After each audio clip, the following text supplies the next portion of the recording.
하나님의 약속의 말씀을 듣고 갈대아 우르를 떠난 아브라함이 가나안 땅에 도착하게 됩니다. 가나안 땅에 와서 약속의 말씀을 다시 듣고 제단을 쌓아 하나님을 예배합니다. 그런데 약속의 땅에 왔는데 정착할 곳이 마땅치 않고 또 기근이 들었습니다. 궁핍을 피하기 위하여 약속의 땅을 떠나 애굽으로 가게 됩니다. 그러나 이러한 아브라함의 선택은 하나님의 은혜에 전적으로 의존하지 못한 잘못된 선택이었다라고 생각할 수 있습니다. 애굽에 가면서 여러 가지 일들을 겪게 됩니다. 아내를 누이라 해야 할 상황에 이르게 되고 또 아내를 바로에게 빼앗기는 상황 앞에도 서게 됩니다. 아브라함이 할 수 있는 일들이 아무것도 없었지만 하나님께서 개입하여 주셔서 모든 일들을 원래대로 돌이키게 되고 그리고 다시 약속의 땅인 가나안으로 올라오게 됩니다. 아브라함은 이러한 일련의 사건들을 통하여서 배우고 깨닫게 된 것이 있습니다. 그것은 가나안 땅이 약속의 땅이 될 수 있었던 것은 조건이 좋아서가 아니라 그 땅에 하나님이 함께 하시기 때문에 약속의 땅이 될 수 있었고, 하나님이 함께 하신다고 한다면 그 땅의 형편과 조건이 어떠하든지 간에 그곳에서 하나님과 함께 하는 것이 올바른 판단이었다라고 하는 것들을 배우게 됩니다. 오늘 본문은 갈대아 우르에서부터 동행했던 롯과의 이야기입니다. 아브라함도 지니고 있었던 소유가 많이 있었고 롯도 아브라함 못지않게 많은 소유를 지니고 있었습니다. 땅이 충분하지 않은 가운데에서 서로의 많은 가축들을 함께 한 지역에서 기르는 것이 어려움이 생기게 되었죠. 많은 것들이 모자라게 되었습니다. 그러다 보니 아브라함과 롯의 목자들이 서로 다투게 되고 이 일들은 주인의 다툼으로까지 번질 가능성이 있었습니다. 그래서 아브라함은 롯을 불러 제안을 합니다. 우리가 가족이기 때문에 싸울 수는 없지 않느냐. 이제 너에게 선택권을 줄 텐데 내가 판단하여서 나를 떠나가라. 내가 좌하면 나는 우할 것이고 내가 우하면 나는 좌할 것이다. 이러한 제안을 롯에게 합니다. 사실 아브라함이 연장자이고 또 가족의 대표적 지위와 신분에 있었기 때문에 아브라함이 먼저 선택을 하고 그리고 그 남은 것을 롯에게 주는 것도 무관한 일이었습니다. 그러나 아브라함은 그렇게 하지 않았습니다. 롯에게 먼저 선택권을 주었습니다. 이러한 것은 아브라함이 마음이 유한 사람이었거나 아니면 아랫사람을 존중하는 마음이 컸다는 것보다는 애굽에서 가지게 되었던 하나님에 대한 생각, 조건에 묶이지 않고 그보다 더 크게 일하시는 하나님에 대한 믿음이나 기대가 더 분명하게 아브라함의 심령 가운데 있었던 것으로 보입니다. 아브라함의 이야기를 먼저 하면 롯을 떠난 후에 하나님이 먼저 찾아오십니다. 찾아오셔서 약속의 말씀을 다시 재확인해 주시죠. 하나님이 주셨던 약속의 말씀을 재확인해 주시는 것은 아브라함이 하나님 앞에 조건을 따지지 않고 그 하나님에 대한 믿음을 먼저 드러낸 것에 대한 하나님 쪽에서의 은혜의 반응이었다고 보여집니다. 약속을 재확인 받은 아브라함이 다시금 제단을 쌓고 하나님을 예배합니다. 문제는 롯입니다. 롯은 자신이 받은 그 선택의 기회를 자기 자신의 부와 이익과 유익을 축적할 수 있는 방편으로 삼고 있습니다. 그리고 아브라함이 이야기한 대로 자기에게 먼저 선택권이 주어졌기 때문에 온 땅을 바라보고 그 그리고 자기의 판단과 결정에 옳은 대로 요단 쪽 땅을 선택하게 됩니다.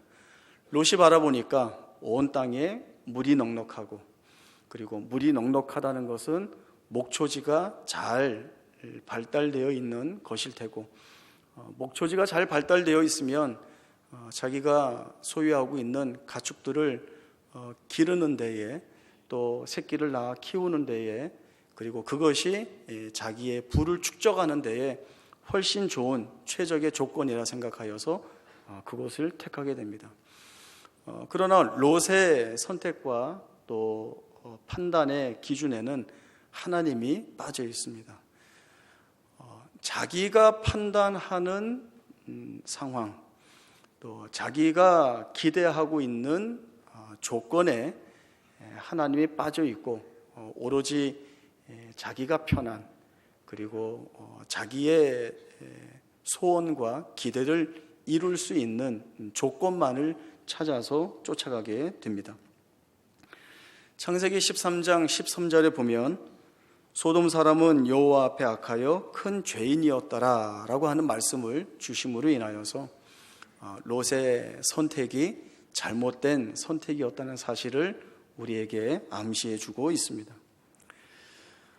우리에게도 그렇지만 선택이라고 하는 것은 늘 어려운 문제입니다. 선택을 잘 못하면 손해를 볼 것 같고, 또 선택을 했는데 그 선택을 돌이킬 수 없는 경우에 후회하고 절망할까 봐 두려워하고 불안합니다. 무엇을 선택해야 내가 원하는 것을 얻을 수 있을까? 무엇을 내가 조건으로 삼아야 망하지 않고 성공할 수 있을까? 늘 고민스러운 문제입니다. 그러나 성경 말씀이 우리에게 아브라함이 애굽에서 겪었던 문제나 또 롯과의 선택의 문제 가운데에서 동일하게 드러내시고 우리에게 가르쳐 주시는 말씀이 있습니다. 그것은 조건이 아니라고 하는 것이죠. 우리가 조건과 선택의 기준과 근거로 삼는 것은 우리가 판단하여서 내게 유익이 되고 이익이 되는 것을 쫓는 것이 먼저가 아니라 하나님이 제1원인과 조건의 근거로 우리 안에서 고백되어지고 있는가, 이 사실이 제일 중요하다는 것을 우리에게 말씀해 줍니다. 앞서 말씀드렸듯이 가나안 땅이 약속의 땅으로 불릴 수 있는 것은 다른 조건들이 풍성하고 부요해서가 아니라 그 땅에 연초부터 연말까지 여호와 하나님의 눈이 항상 그 위에 있기 때문이라고 하는 그 말씀, 하나님이 그 땅 안에서 우리를 다스리시고 우리와 동행하시고 우리를 인도하신다는 그 조건이야말로 가나안 땅이 약속의 땅인 것을 증거하는 내용이 되는 것입니다. 신명기 말씀은 모세가 모압 평지에서 이스라엘 백성들에게 주고 있는 유언이자 마지막 설교입니다. 특별히 신명기 28장의 말씀은 신명기 전체에서 말씀하고 있는 바를 세밀하게 묘사하고 있는 핵심적인 부분입니다. 지금 함께 읽은 부분은 복의 말씀이 어떻게 해야 주어지는가에 대한 말씀이죠. 그 복들이 비교적 상세하게 설명이 되어지고 있습니다. 성읍에서도 복을 받고 들에서도 복을 받고 내 광주리와 떡 반죽 그릇까지도 복을 받을 것이다, 이 말씀을 주시고 있습니다. 내가 들어와도 복을 받고 나가도 복을 받을 것이다. 너를 대적하기 위하여 적군들이 한 길로 올라오지만 7길로 패하여 도망을 갈 것이다. 여호와께서 너를 위하여 하늘의 아름다운 보고를 여시사 내 땅에 때를 따라 비를 내리시고 내 손으로 하는 모든 일에 복을 더하실 것이다. 내가 많은 민족에게 꾸어줄지라도 너는 꾸이지 않을 것이고 너는 머리가 될 것이고 꼬리가 되지 않을 것이고 너는 위에만 있을 것이고 아래에 있지 않을 것이다 라고 하는 이 큰 복의 말씀을 주고 있습니다. 15절부터는 복의 말씀과는 비교되지 않게 더 많은 저주의 내용들이 더 상세하게 묘사가 되고 있습니다. 반대적 개념들이 계속 나오고 있죠. 따지고 보면 잘 못하면 다 저주를 받을 것이다 라고 하는 말로 결론이 맺어지고 있습니다.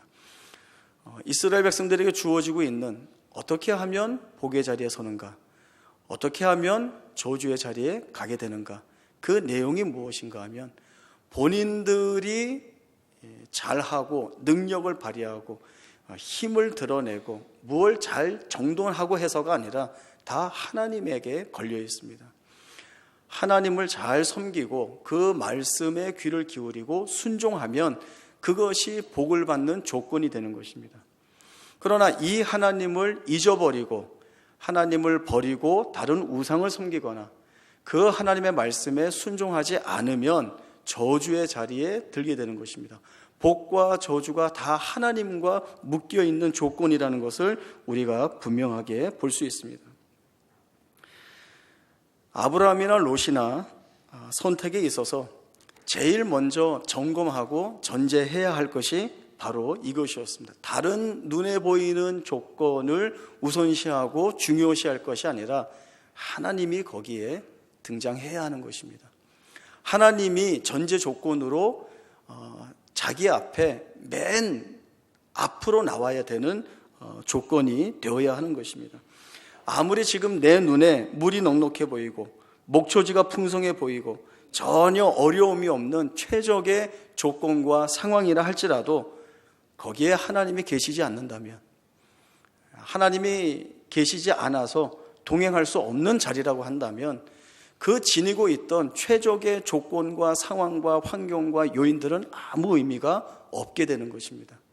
오히려 하나님이 없이 주어지는 넉넉함과 부요함은 오히려 자신을 올가매는 죄가 되는 것을 우리들이 생각해 볼 수 있습니다. 하나님의 아브라함에게나 이스라엘 백성들에게나 그리고 오늘 우리에게 주시는 말씀이 바로 이것입니다. 우리가 무언가를 선택해야 되는 자리, 우리가 어떤 조건이 내게 유익이 되는가를 점검해야 할 때에는 내가 판단하고 내 눈에 맞는 내 욕심과 욕망과 기대에 따르는 내용을 추구할 것이 아니라 제일 먼저 생각되어야 될 것이 바로 하나님이시라고 하는 것이죠. 내가 하나님을 제1의 원인, 제1의 조건으로 삼고 있는가라고 하는 이 사실이 대단히 중요한 것입니다. 하나님도 성경 여러 곳에서 다른 것이 중요한 것이 아니라 내가 너희의 하나님으로 너희와 묶여 있는가, 이 묶임을 너희가 소원하고 원하고 있는가, 이 사실을 기억하고 있는가, 이 내용들이 제일 중요한 말씀으로 우리에게 주어지고 있습니다. 여호수아가 이스라엘 백성들을 이끌고 모압 평지에서 요단강을 건너 이제 가나안 정복 전쟁을 시작하는 자리에 섰습니다. 요단강을 건너서 첫 전쟁을 하게 되는 상대는 여리고 성입니다. 이 여리고 성과의 전쟁은 대단히 중요한 의미를 지니고 있습니다. 이 첫 전쟁에서 승리해야 이후의 정복 전쟁을 이어갈 수 있습니다. 만약에 이 첫 전쟁에서 패하게 된다면 약속의 땅을 정복해야 되는 전쟁은 이제 더 이상 할 수 없고 다시 광야로 쫓겨나가게 되는 상황에 서기 때문에 그랬습니다. 그래서 하나님은 가장 중요한 이 첫 전쟁을 자신의 전쟁으로 삼고 계십니다. 하나님은 사람들이 이해할 수 없는 전쟁 방식을 취하고 계십니다. 그리고 이러한 사실들을 통하여서 전쟁의 승패가 하나님께 달려있다는 사실을 이스라엘 백성들에게 보여주시려고 하십니다. 여리고성을 하루에 엿새 동안 한 바퀴씩 돌고 진영으로 돌아오라 하십니다. 그리고 7째 날에는 제사장과 언약궤를 앞세우고 여리고성을 7바퀴 돈 후에 제사장들이 양각나팔을 불면 그 이후에 백성이 소리질러 성벽을 무너뜨리는 것입니다. 이것은 있을 수 없는 일입니다. 그러나 하나님이 그렇게 하라고 명령하시고 그 일들이 실제로 그렇게 일어나게 됩니다. 이런 초월적인 역사와 기적 같은 승리는 이스라엘 백성들로 하여금 이 전쟁은 우리가 잘해서 승리한 전쟁이 아니라는 것을 고백하게 합니다. 이 전쟁은 하나님이 하셨고 하나님이 취하신 승리를 우리에게 허락하셨다. 이 전쟁뿐만 아니라 앞으로의 모든 전쟁도 하나님께 있다라고 하는 사실을 보게 하시는 중요한 내용이 됩니다. 그래서 이스라엘 백성들은 이 여리고와의 전쟁을 통하여서 하나님에 대한 믿음이나 신앙을 더욱더 견고히 세워야 했습니다.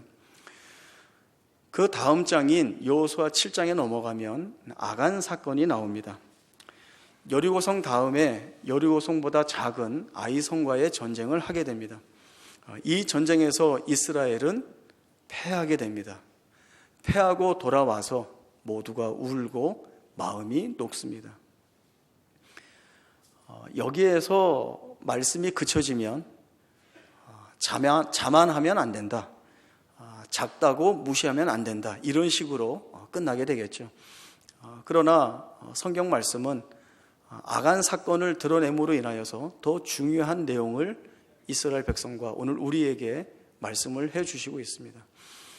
여리고성과의 전쟁을 앞두고 하나님은 자신의 온전한 전쟁이기 때문에 이 여리고성에서 취한 모든 것들을 하나님께 다 바칠 것을 명령하셨습니다.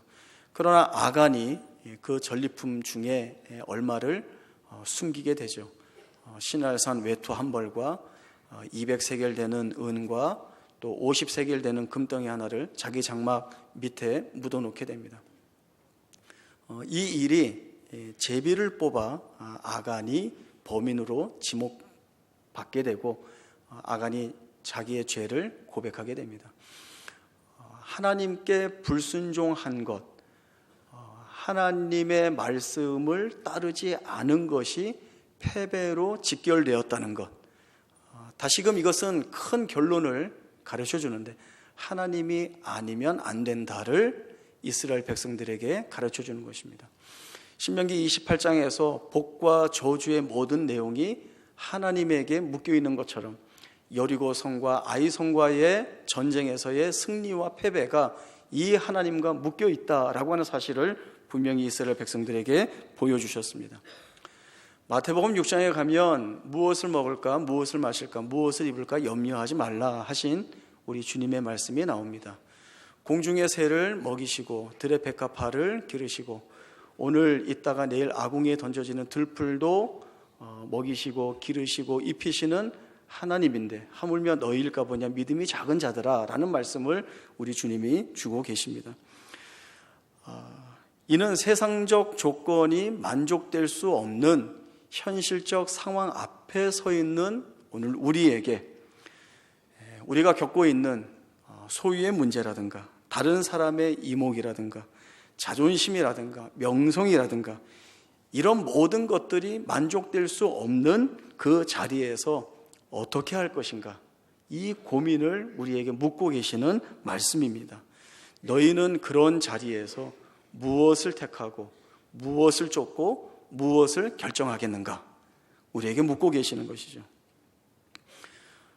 우리가 살아가는 삶은 전쟁터와 같습니다. 미래학자들이 예견하는 미래는 불안투성이입니다. 불안적인 요소들이 많이 있고 우리가 염려하고 걱정할 만한 일들이 쏟아져 나오고 있습니다. 그러한 자리에서조차도 사람들은 본성적으로 자기를 위한, 자기를 지킬 수 있는, 자기의 더 나음을 보장할 수 있는 조건과 선택을 쫓아갈 때지만 그런 자리에서조차도 여전히 하나님에 대한 믿음을 발휘하고 그 하나님이 아니면 안 된다라고 하는 고백을 변함없이 드릴 수 있는가, 이것이 오늘 말씀들을 통하여서 우리에게 주어지는 말씀입니다. 이러한 고민 앞에 서 있게 되는데 그러나 그러한 고민 속에서도 하나님이면 됩니다라고 하는 고백을 우리 하나님이 우리로 하여금 하게 만드십니다. 이 고백과 이 담대한 믿음의 내용이 너무나 좋습니다. 그런데 이렇게 시적인 표현, 잘 정돈된 열거된 믿음의 고백이기 때문에 사실은 우리가 이 말씀이 지니고 있는 그 진의를 놓칠까 싶습니다. 무슨 말인가 하면 가진 것이 아무것도 없고 되는 것이 없고 모든 길이 막혀 있고 해결될 수 있는 것이 보이지 않는 암울한 상황, 절망적인 상황, 다 망하고 무엇 하나 기대할 수 없는 가장 극한의 그 자리에서 하나님이면 됩니다, 이렇게 고백할 수 있는가를 묻고 있는 것입니다. 우리가 말씀으로 볼 때에는 얼마나 멋있습니까? 비록 무화과 나무가 무성하지 못하며 포도나무에 열매가 없으며 감람나무에 소출이 없으며 밭에 먹을 것이 없으며 우리의 양이 없으며 외양간에 소가 없다 할지라도 나는 여호와로 말미암아 즐거워하고 기뻐합니다. 얼마나 멋있습니까? 그러나 말씀드린 것처럼 할 수 있는 게 없고 망할 것 같고, 아니 망했고 풀어낼 수 없는 것 같고 해결될 기미가 보이지 않고 무엇 하나 나에게 힘을 실어주리 없는 현실적인 이 상황에서 여전히 내 마음을 변하지 않고 저 하나님이면 됩니다, 하나님이면 됩니다, 이 고백을 할 수 있는 자리에 우리가 서 있는가, 이 질문을 하나님이 오늘 우리에게 묻고 계시는 것입니다. 여러분이 저와 함께 이 질문에 답을 해야 합니다. 하나님이면 됩니다 라는 고백을 하나님이 하게 하십니다. 우리 주님이 그 모범을 보여주셨죠. 오늘은 부활주일입니다. 부활주일을 통하여서 우리가 묵상할 내용들이 있습니다. 예수님이 이 땅에 오셨습니다. 그리고 많은 고난을 당하시고 십자가에서 죽으셨고, 그리고 그 사망의 권세를 이기시고 부활 승천하셨습니다. 우리 주님은 단 한 번도 더 나은 조건, 더 좋은 조건, 그리고 세상적 조건을 쫓아 일하신 적이 없습니다. 무한하신 하나님이 유한한 존재인 인간의 몸을 입으셨습니다. 창조주께서 피조물의 몸을 입으시고 내려오신 것이죠. 그리고 우리 주님은 이 땅에 계시면서 단 한 번도 세상의 권력과 권세를 조건으로 삼아 일하시지 않았습니다. 많은 사람들이 칭송하며 찬송하며 왕으로 세우고자 했지만 성부 하나님이 걷게 하신 고난의 종의 길에 걷는 것에 더 집중하시고 순종하셨습니다. 우리를 위해 가시면류관을 쓰셨고 허리에 찔린 그 자리에서 물과 피를 다 쏟아내셨습니다. 우리 주님이 왜 이 일을 하셨는가? 이사야 53장 10절에 말씀하고 있듯이 여호와께서 그에게 상함을 받게 하시기를 원하셔서 순종하신 것입니다. 우리 주님은 성부 하나님의 뜻에 순종하는 그 순종이 무엇을 만들어내는 줄을 아시기 때문에 순종하시는 것이죠.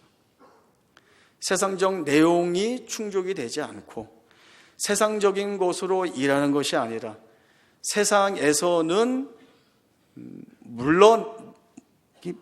뒤로 물러내고 취하지 않고 힘으로 삼지 않는 그 조건들을 가지고 일하셔도 그 안에서 하나님이 이루어내시고 만들어내시는 것이 무엇인지 아시기 때문에 그 자리를 순종해 나가신 것입니다. 그래서 우리를 구원하셨고 그래서 사망의 권세를 무찌르시고 부활 승리하신 것입니다. 하나님은 오늘 우리에게 묻습니다. 너희는 무엇을 조건으로 삼겠는가? 너희가 무언가를 선택해야 될 때 그 선택의 기준과 근거를 무엇으로 가질 것인가? 묻고 계십니다. 저와 여러분이 하나님이 기뻐하시는 답을 해야 할 것입니다. 그러면 그 자리에서 하나님이 보여주시죠. 세상적인 선택, 우리의 눈으로 들어 보여 나를 만족하게 할 만한 그러한 보상과 기대와 가치가 그러한 세상적인 것에서 나오는 것이 아니라 비록 묶여있고 열려있지 않고 암울해 보이고 절망스럽고 공포스러운 그 한계의 상황 속에서조차도 우리가 하나님과 동행할 때 하나님이 계신 곳이 약속의 땅 가나안이었듯이 거기에서 우리를 위하여 역사하시는 하나님의 일하심을 보게 된다는 사실입니다. 이 사실이 우리 안에 확인되었기 때문에 하박국 선지자가 고백하고 있는 아무것도 없는, 다 망한, 그 무엇도 소원을 둘 수 없는 그 자리에서 저는 하나님으로 인하여 기뻐하고 즐거워할 수 있습니다. 하나님이면 됩니다 라고 하는 이 사실을 고백할 수 있게 되는 것입니다. 하나님이 이 고백을 하는 자리로 우리를 이끌어 나갈 것입니다. 오늘 이 말씀들을 통하여 다시 한번 하나님이 우리를 어디로 이끄시는지, 그 이끄는 자리에서 우리가 어떤 선택과 조건의 내용을 가지고 하나님의 이름을 불러야 하는지를 깨닫는 복된 부활주일이 되기를 바랍니다.